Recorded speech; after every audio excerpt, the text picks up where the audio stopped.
Exod, capitolul 20, sunt la jumătatea celor 10 porunci astăzi, porunca 5-a.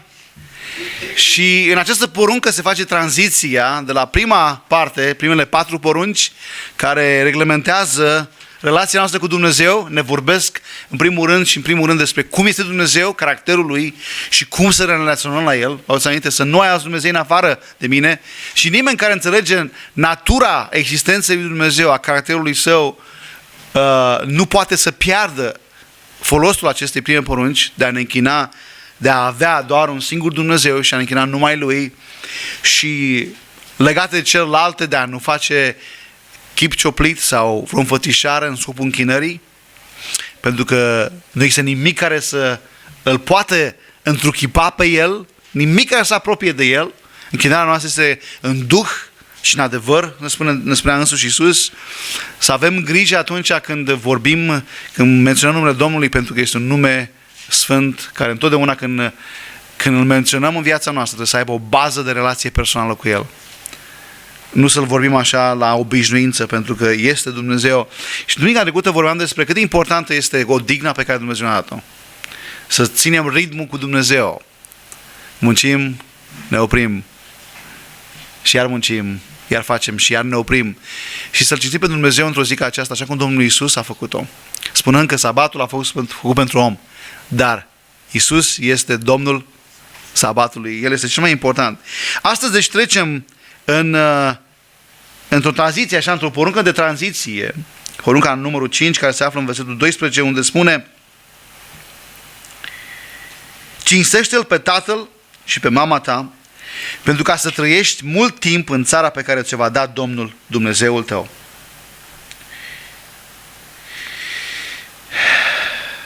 Ce este foarte interesant este că Domnul, în mijlocul celor 10 porunci, se adresează direct copiilor.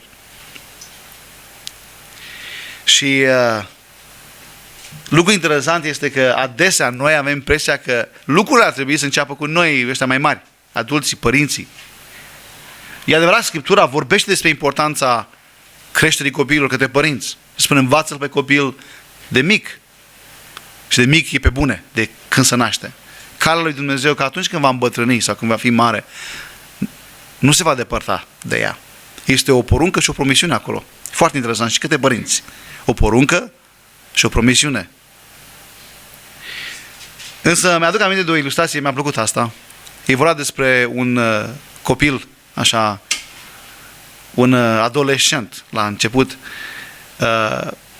trăia undeva în America, mai la țară, cum spunem noi, mult câmp, grădina din spatele casei era destul de mare și într-o după amiază se cam plictisea el și plimbându-se pe ogorul lui pe acolo prin spate, vede o dependință, o toaletă din asta, cum este la țară, cum se mai obișnuiește.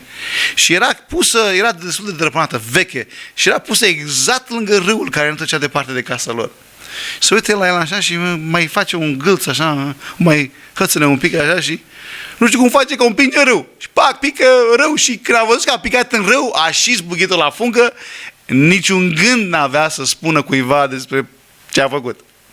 Puțin mai târziu dă de tatăl. Și spune, auzi, nu cumva tu ai împins toaleta noastră în râu? Să gândești el rapid. Mamă, bă, săptămâna asta am învățat despre George Washington. Când era el copil, a făcut și el o boacănă. A tăiat cireșul favorit al tatălui său.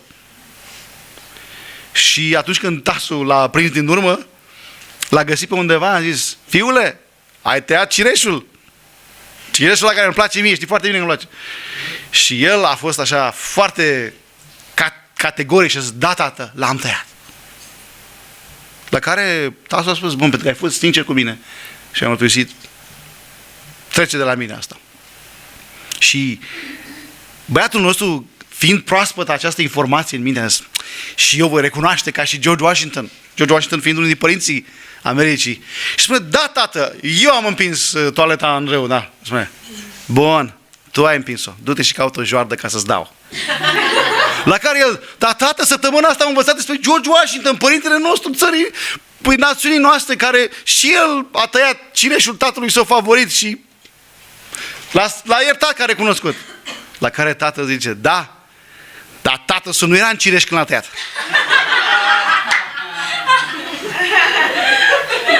Vedeți, facem fiecare dintre noi boacăne și cu toții ne aduce aminte dacă am trecut cumva de copilărie, de timpul acesta.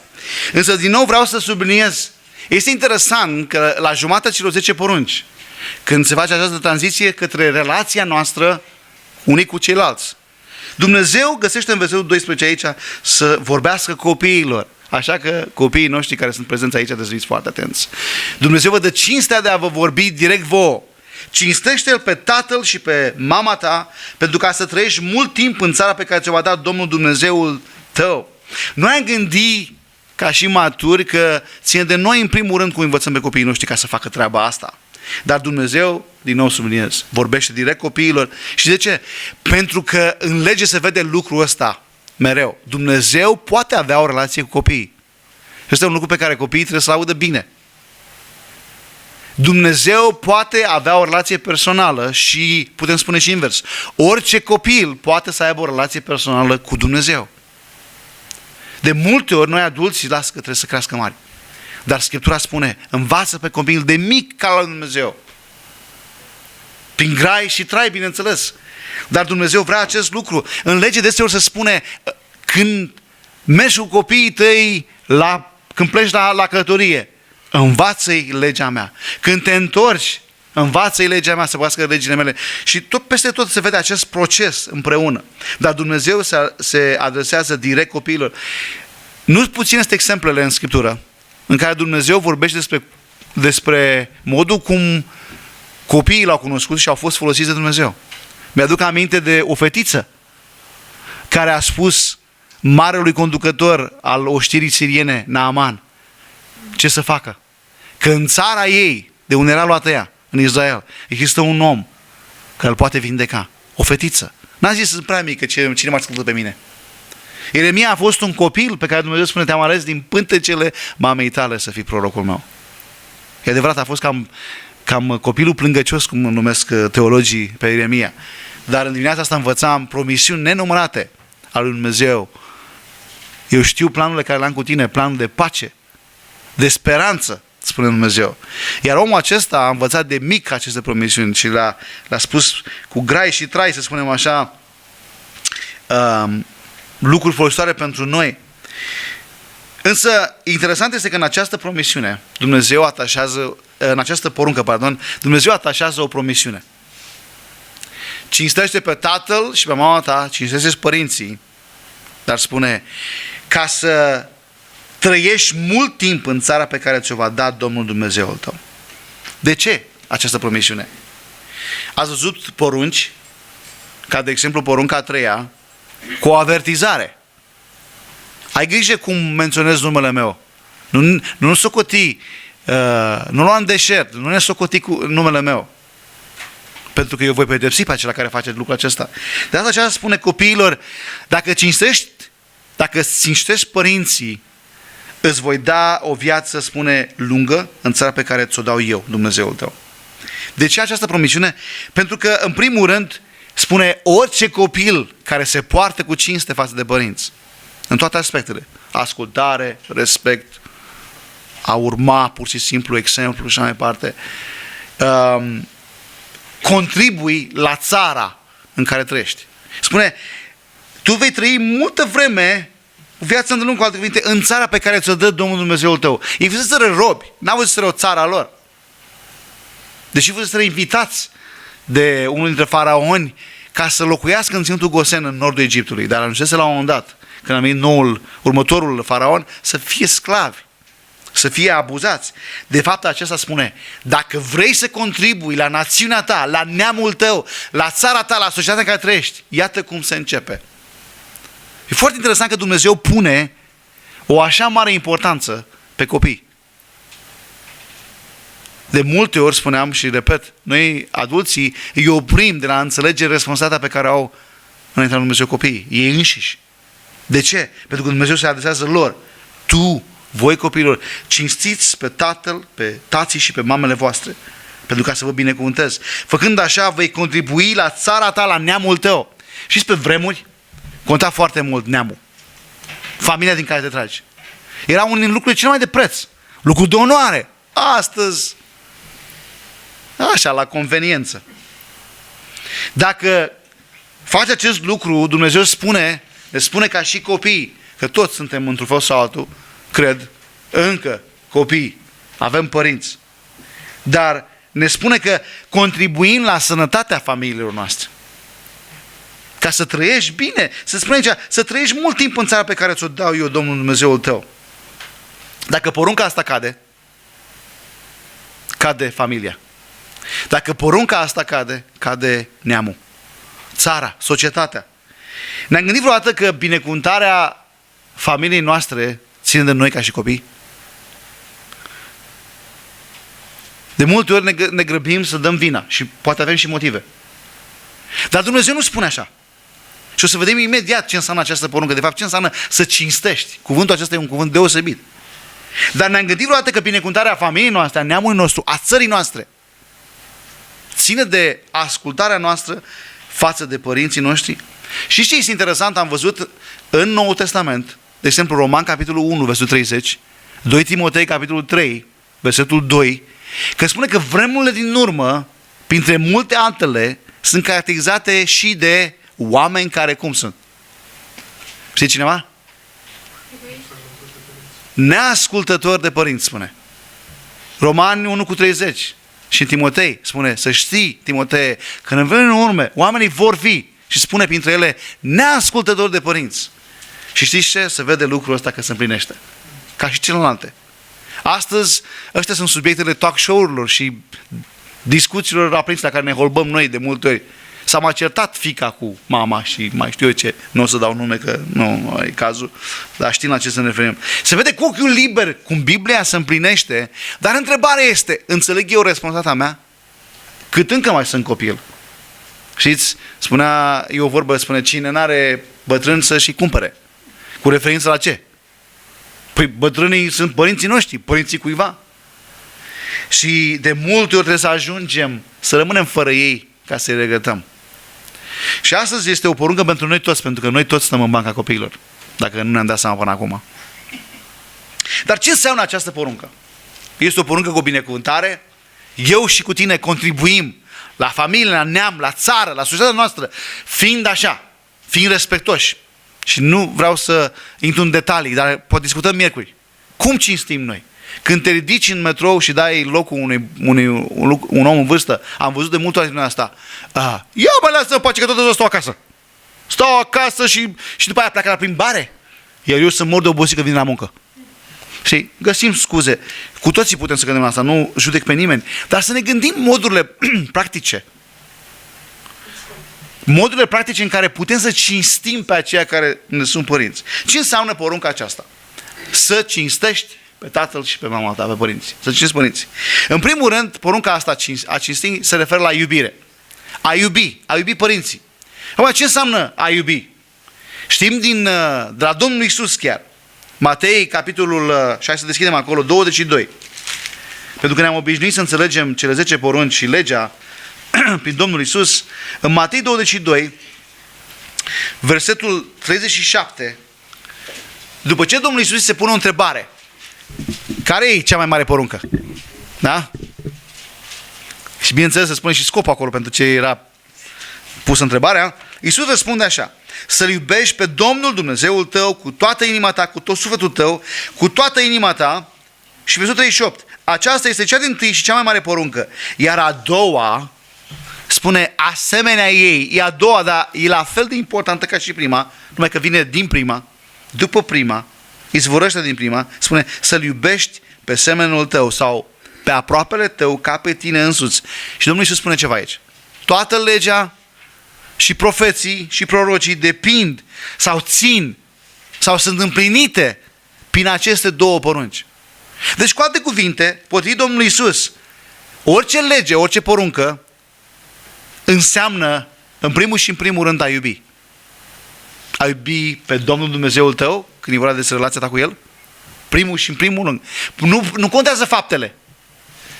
Dar și cu unii față de ceilalți, da? Copii față de părinți, A asculta, a cinsti înseamnă a iubi. Și suna cumva parcă.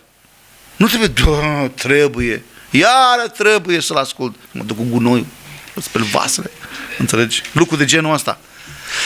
Dar gândiți-vă, după aceea o să vină vremea când ți-ai dori să te trimită cu gunoiul. Înțelegi? Și iubirea de părinți este, să știți, în categoria aproapelui. Dacă ne gândim bine, părinții noștri sunt ce? Cei mai aproape de noi.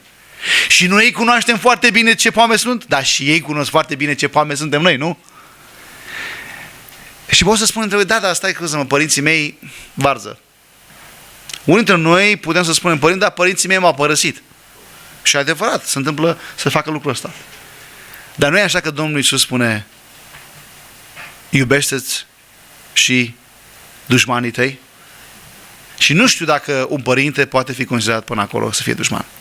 Dar Domnul Iisus ne-a învățat, și este lucru învățat de asemenea în Scriptură, iubiți-vă dușmanii, rugați-vă pentru cei ce vă persecută și spune ca să fiți fii astfel ai Tatălui vostru care este în ceruri. Vezi, noi găsim de multe ori scuze. Păi nu e așa, că m-a părăsit, că m-a lăsat, m-a dezamăgit, nu mi-a fost alături. Toate lucrurile pot să fie adevărate. Și atâta vreme cât un copil mărturisește lucrurile astea, să știți că e foarte probabil să fie adevărat. Oricum, contează ce simte. Și deci contează lucrul ăsta. Dar Domnul Iisus spune, dacă vreți să fiți copii ai Tatălui vostru Ceresc, iubiți-vă și vrăjmașii. Și atunci nu putem să ne mai scuzăm. Acum, cum se poartă iubirea asta față de părinți? Și ce e interesant? Iubirea are o grămadă de forme și e deloc teoretică. Mi-a plăcut un verset care este scris în Proverbe 10:12. În Proverbe 10:12 se spune că ura provoacă certuri. Dar ceva anume acoperă toate greșelile. Ce anume? Dragostea, iubirea acoperă toate greșelile. Ura stârnește certuri. Ambiția, mândria, că sunt toate surori acolo. Egoismul nostru, firea noastră, de unde vin toate aceste lucruri, spune, provoacă certuri. Dar dragostea acoperă toate greșelile. Am văzut deseori în starea de vorbă cu oameni și mai ales cu cupluri. Cupluri în devenire sau cupluri ca și familii. Problema numărul 1 este comunicarea. Dar când la baza comunicării este firea, cum suntem noi, din default, știți, funcția asta de bază, cu care ne naștem, în firea noastră, numai lucruri bune nu este acolo. De fapt, certurile sunt la el acasă, la ordinea zilei. Și trebuie să ne întrebăm, dar cum se face că comunicarea nu poate să fie eficientă? Adevărul este că nu avem dragoste la bază. Și când Dumnezeu vorbește despre dragoste, vorbește despre dragostea Lui. Interesant este că Petru ia această idee în 1 Petru, și e bine să deschidem acolo, că e un verset de notat. 1 Petru 4:8. Și spune că înainte de toate să aveți ce? Multă înțelepciune, cunoștință, mulți bani și multe chișele. Nu spune așa. Înainte de toate să aveți o dragoste fierbinte unii pentru alții. Deci nu una teoretică, apropo. Să aveți o dragoste cu care să o cântați, să o lăudați, să o menționați. Nu. Să aveți o dragoste fierbinte unii pentru alții, pentru că dragostea ce face, spune aici? Acoperă o mulțime sau în altă traducere o sumedenie. O sumedenie, o mulțime, multe păcate. Dragostea acoperă multe păcate. Acum, în mod practic, noi suntem chemați să acoperim greșelile unii altora. Nu să le scoatem la evidență. Și asta nu înseamnă, apropo, a nu ne confrunta. Dar ideea aici de acoperire este de a nu le face cunoscut în public. Dacă vreți un exemplu, sau a râde, de multe ori suntem ispitiți să ne judecăm unii pe alții pentru slăbiciunile noastre. Și mai ales față de părinții care îi cunoaștem așa de bine. Nu? Îi cunoaștem, știu toate lucrurile și ei știu despre noi. Și în relația noastră tindem să avem această, oarecum în timp tindem să dezvoltăm un dispreț. Știți, e o vorbă că familiaritatea ce naște? Naște dispreț. Când ne obișnuim unii cu alții, începem să ne tragem în șireturi. Știi? Asta e un lucru care îl facem și zicem că ne cunoaștem prea bine. Dar e așa de fals. Dragostea adevărată nu face niciodată așa ceva. Un exemplu bun în Biblie este în Geneza capitolul 9, unde deschidem, este exemplul lui Noe. Tata care avea câți fii? copiii? 3 fii care se numeau Ham, Sem, Shem și Iafet. Unul, într-o zi, idee genială lui Noe, plantează o vie.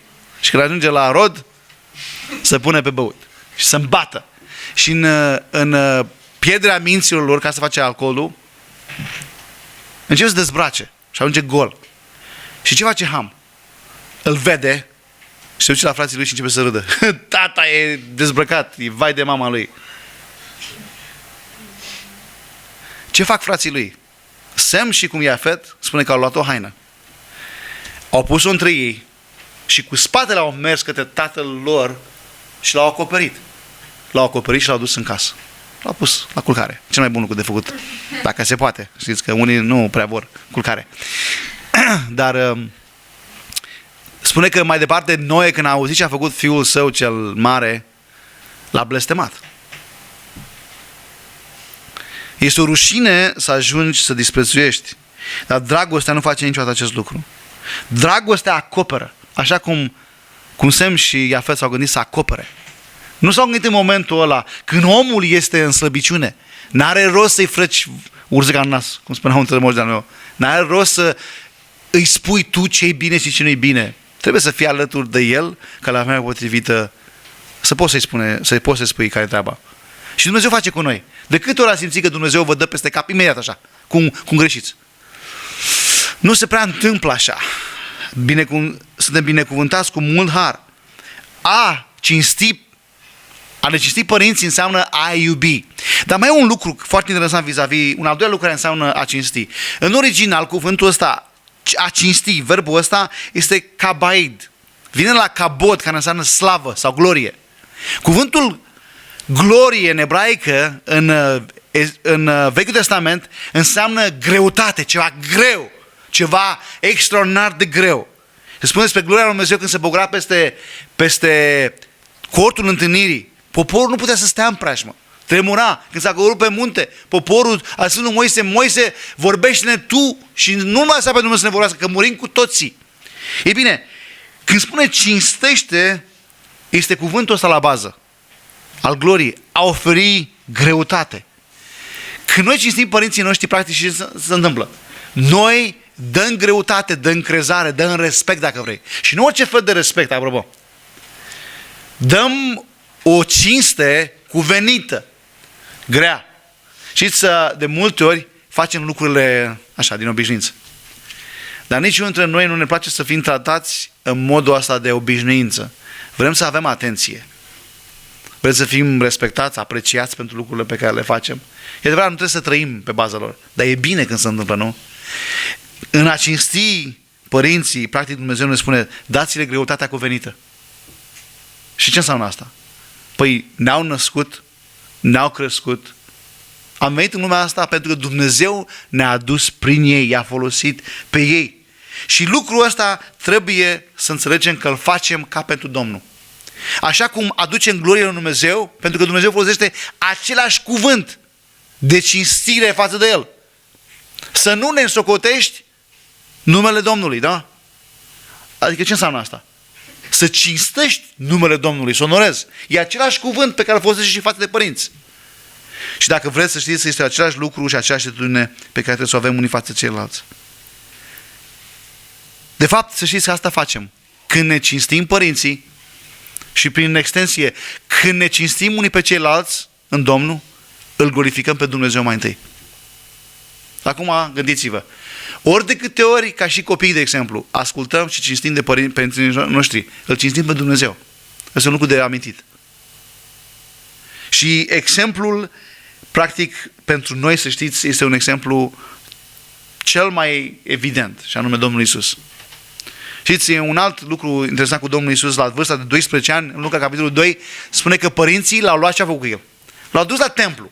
12 ani este ceea ce evreii numesc bar mitzvah, este acea trecere de la copilărie, practic, la faza următoare de adolescent, la un om care trebuie să cunoască lucrurile. Este timpul când un băiat la 12 ani, cum era Domnul Iisus, tatăl lui îl lua și îl ducea la Ierusalim și arăta templu.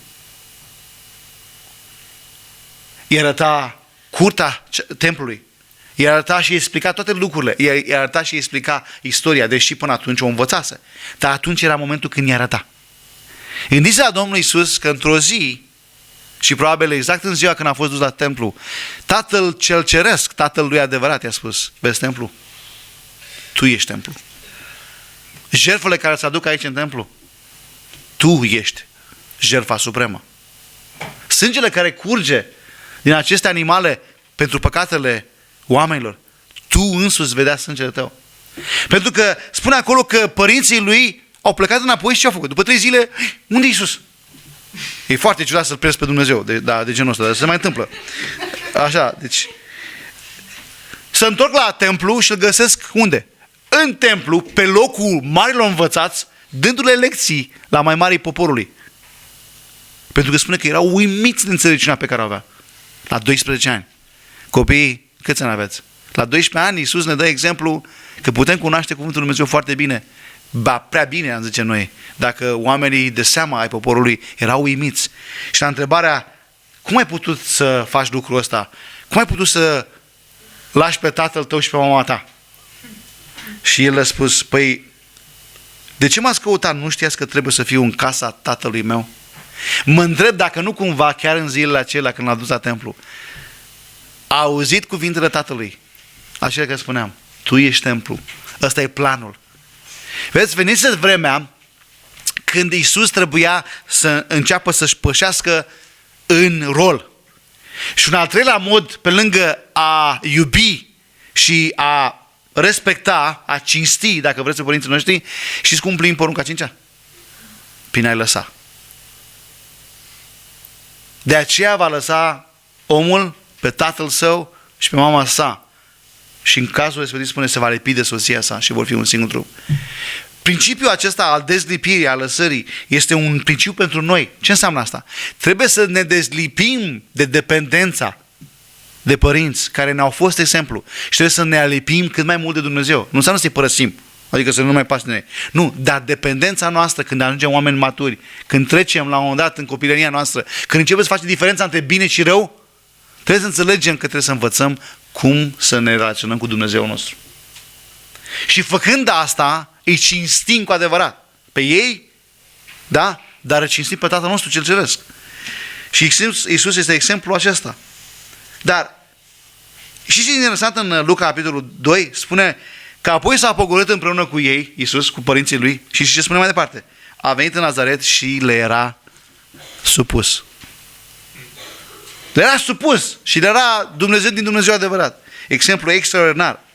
Trebuie să înțelegem că prin aplicația acestei porunci, noi învățăm cum să iubim pe părinții noștri și pe aproapele nostru.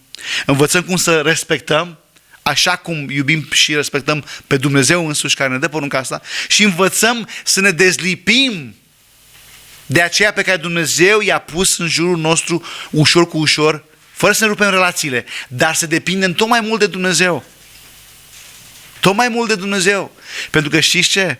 Când trecem prin problemele vieții, de multe ori se întâmplă ca să nu fie nimeni lângă noi. Dar Dumnezeu este.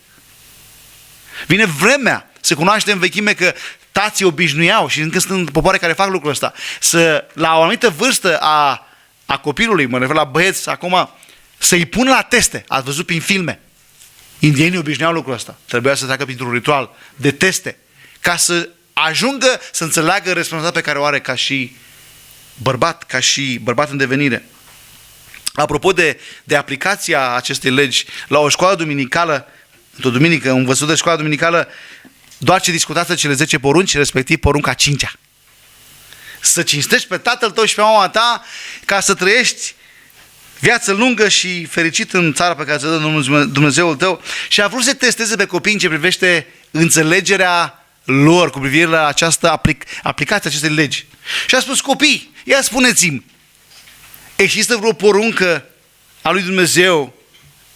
El se referea la asta 5-a, știi? Care ne învață și cum să ne purtăm cu frații și cu surorile noastre? La care unul dintre ei erau apropo 5-6 ani, grupa de 5-6 ani, fără să ezite a spus: da, să nu ucizi. Da. Dar de multe ori se spune despre copiii noștri că sunt rebeli, că sunt neascultători față de părinților. Dar știți ce? Asta nu e o chestie nouă. Interesant este că acum 4.000 de ani, de fapt acum 4.000 de ani, s-a descoperit o inscripție egipteană pe care scrie exact lucrul ăsta. Copiii, tinerii, sunt rebeli și neascultători față de părinților. Datează cu 4.000 de ani în urmă. Treaba asta e veche, e în natura noastră fiică între noi. Dar aș vrea să înțelegem care este aplicația pentru noi. Problema asta este o problemă în fiică între noi. Și vreau să deschideți cu mine la Deuteronom, capitolul 21. Și ăsta este ultimul loc unde ne uităm cu atenție astăzi. Deuteronom 21. Și ăsta e un loc de citit ca să înțelegem cât de serioasă e problema, ca de altfel cât de serioase sunt poruncile lui Dumnezeu. Deuteronom, capitolul 21, în versetul 18. Spune așa: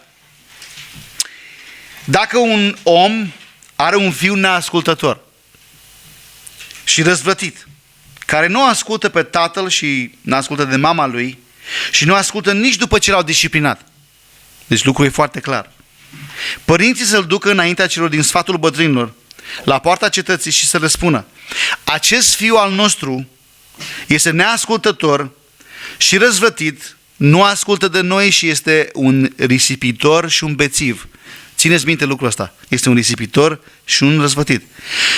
Atunci toți oamenii din cealaltă lui să-l omoare cu pietre, să nimiciți astfel răul din mijlocul vostru. Toți izraeliții vor auzi și se vor teme. Iată cum era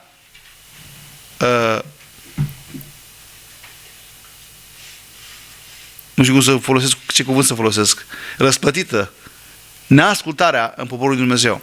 Este de fapt ceea ce Dumnezeu spune. Realitatea este că ne-am gândit: vai de mine, ce bine este că nu mai trăim în lege. Ce drept, dacă am trăit în legea asta, nu știu câți dintre noi am reușit să ajungem la adolescență. Să fii omorât cu pietre, să fii considerat un rău și exterminat.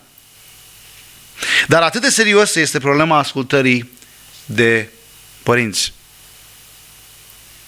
Și fapt e o chestiune de ascultare și de cinste și de respect unii față de ceilalți. Acolo învățăm însă în familie. Dar așa cum ziceam la început, ne-am gândit vreodată că binecuvântarea țării, societății în care trăim noi, ține de lucrul ăsta? Ține de fiecare dintre noi? Că ori de câte ori ne ascultăm, punem în pericol viitorul neamului nostru, familiei noastre și a societății în care trăim. Ține de fiecare dintre noi. Ce schimbare ar fi în viața noastră? Adevărul este că această istorie de aici este istoria fiecare dintre noi. Noi toți suntem fiul risipitor și bețiv care l-a împărățit pe Dumnezeu. A făcut-o prin Adam cu toții. Fiecare dintre noi, dacă am fost acolo, am făcut exact același lucru. Și Dumnezeu știe lucrul ăsta. Noi cu toții am călcat în porunca 5-a și cu toții merităm moartea. Dar Tatăl nostru ceresc, vă aduți aminte de pilda fiului risipitor? Fiul risipitor, să înțelegem, când a spus tatălui său: tată, dă-mi partea mea de avere, i-a spus: aș vrea să fii mort. Asta de fapt i-a spus. Pentru că să spui cuiva: dă-mi partea de avere, în mod legal se întâmplă doar atunci când murea. Și veneai, dar asta i-a spus. Spune, și tatăl spune că i-a dat-o. Putea să îl ia, să-l ducă la poarta cetății, înaintea Sinedriului, tribunalul de judecată, poporul și să fie omorât. Dar tatăl spune că i-a luat partea, i-a dat-o și s-a dus. Și a devenit risipitor, și a devenit bețiv, și a devenit omul care se răhrănea cu roșcovele porcilor. Până în ziua când și-a venit în fire, spune acolo, și a venit în gândire sănătoasă, cu alte cuvinte. Aici începe pocăința. Realizarea păcatului. Și spune: câți argați din țara tatălui meu. Luca, capitolul 15, este istoria. Din casa tatălui meu, câți argați, câți slujitori pur și simplu trăiesc mai bine. Iar eu mă hrănesc cu mâncarea porcilor. Bine că nu trăim sub legea, am putea spune noi. Dar vreau să înțelegem că noi cu toții l-am necinstit pe Tatăl nostru Ceresc. Este istoria noastră, fiind între noi. Și nu există altă cale decât dacă Tatăl ne primește înapoi. Dar știți că istoria fiului risipitor mai are o parte. Istoria respectivă vorbește și despre altceva. Vorbește despre un alt frate. Fratele mai mare, care l-a judecat. Ia uite și pe ăsta. I-a spus, eu am stat cu tine, tată, toată ziua, toată vremea, te-am ascultat, nu ți-am ieșit din cuvânt. Și ăsta plecă, îți arsă toată averea, da? Își bătu joc de ea, își bătu joc de tine, te-a renegat practic, te-a trădat, așa? Se întoarce înapoi și acum tu ce faci? Îl primești, îl restaurezi, îl protejezi și îl cinstești. Cu alte cuvinte, îi acoperi, auzi aminte principiul, îi acoperi toate păcatele. Vedeți, Iisus este fratele cel mare, dar care nu face așa. De fapt, Iisus este fratele care ne-a plătit nouă prețul, pentru că împăcarea o fie gratis cu Dumnezeu, dar nu e ieftină. Și lucrul ăsta ține de felul cum înțelegem această poruncă. Cinstirea aproapelui este o oglindă a cinstirii lui Dumnezeu. De-aia vine exact după primele 4. Și istoria noastră ne învață că noi l-am părăsit, dar vă aduceți aminte 1 Ioan 3:1? Vedeți ce dragoste mare ne-a dorit Tatăl. Ce? Să ne numim copii al lui Dumnezeu. Spune, vedeți ce dragoste mare, ce? Ne-a dăruit. Nu meritam, cu alte cuvinte. Un dar adevărat nu este pe meritul nostru. Iisus este fratele nostru cel mare prin care am primit acest dar al iertării, al restaurării, al primirii. Ce să facem noi cu acest mesaj? Ce să facem noi cu această poruncă? Păi în primul rând să primim mesajul Evangheliei, pentru că în ea este o Evanghelie în miniatură, în sine. Vestea bună este că noi toți l-am părăsit pe Tatăl nostru Ceresc, Creatorul nostru. Dar El ne cheamă înapoi, ne așteaptă. Pe unii dintre noi încă ne așteaptă. Nu știu ce ne mai trebuie. Dar El spune, auzi aminte, pilda de Fiul Ispitor spune că Tatăl stătea unde? În pragul prispei și tot uita în fiecare zi. Vine. Și când a apărut, spune că a alergat înaintea Lui. Avem impresia de multe ori că Dumnezeu nu-i pasă de noi. Dar știți ce? El e în pragul prispei de mult. De-abia așteaptă să faci un pas pe El. Că spunea cineva, El face 22 chiar. Dar să primim acest mesaj, să înțelegem că este mesajul dragostei Tatălui nostru față de noi. Apropo de părinți, să nu-i cinstim pe părinții noștri în lumina realității lor. Și nici pe Dumnezeu să nu-L considerăm așa cum îi considerăm pe părinții noștri. Pentru că Dumnezeu nu e ca părinții noștri. Dar putem să facem felul următor. Să cinstim pe părinții noștri în lumina caracterului lui Dumnezeu. Și aia este o minune. Minuni se întâmplă în casa care se face așa. Și în orice relație, apropo. Oricare ar fi relație. Dacă cei doi, de exemplu, în relație, în cuplu, se cinstesc unul pe altul, după cum cinstesc pe Dumnezeu, atunci e raiul pe pământ. Atunci e raiul pe pământ. Un alt lucru care facem cu această poruncă, să învățăm că Dumnezeu ne cheamă acasă. Fie între noi mai o luăm pe arătură. Dumnezeu întotdeauna ne cheamă acasă. Ne așteaptă. Așa că dacă ești plecat, întoarce-te. Dumnezeu știe lucrul ăsta. Dacă n-ai venit niciodată, e timpul să vii. Astăzi, spune Dumnezeu, nu-ți petre inima. Dar mesajul acesta, să știți, acestei porunci este un mesaj de dragoste, în primul rând. Dumnezeu ne-a iubit mai întâi. Și spune că pe când eram noi păcătoși, El a murit pentru noi. Așa că să nu pierdem ocazia aceasta de a-L cinsti pe El și de a învăța cum să ne cinstim unii pe alții. Începând de când suntem mici, că acolo încep toate lucrurile. Hai să ne rugăm. Tatăl nostru, îți mulțumim pentru dragostea pe care ne-a demonstrat-o într-un mod total nemeritoriu. Nu meritam nimic și nu merităm nimic, dar Tu, Doamne, ai ales să ne iubești. Și în dragostea Ta ne-ai dăruit această calitate de a deveni, de a ne numi, de a avea această deosebită onoare de a fi copiii Tăi. De a scălca pe urme, de a asculta de Tine. Doamne, și înțelegem că atunci când privim la Tine, atunci avem speranță și putere și năzuință ca să ne purtăm și unii față ceilalți așa, începând din familiile noastre. Doamne, Te rugăm să ne ierți că de multe ori, practic, n-am ascultat această poruncă, am încălcat-o, poate că n-am înțeles-o. Dar asta înțelegem că Tu ne chem să iubim prin asta. Tu ne chem să respectăm. Ne chem, Doamne, ca să devenim asemenea Domnului Iisus, dependenți de Tatăl, de Tine, Doamne. Și supuși și plini de cinste față de aceia care ne-au dus în lumea aceasta și față de cei din jurul nostru, Doamne. Mulțumim că, deși problema noastră de răzvătire este veche, Tu ne aștepți și ești gata ca să ne schimbi prin dragostea ta, să ne primești, să ne ierți, dar și să ne transformi prin dragostea ta. Mulțumim pentru asta de promisiune și te rugăm să ne dai putere să stăm cu ochii la tine, să te cinstim pe tine și pe aproape nostru, ca pe noi înșine. În numele Tău, Iisus, ne rugăm. Amin.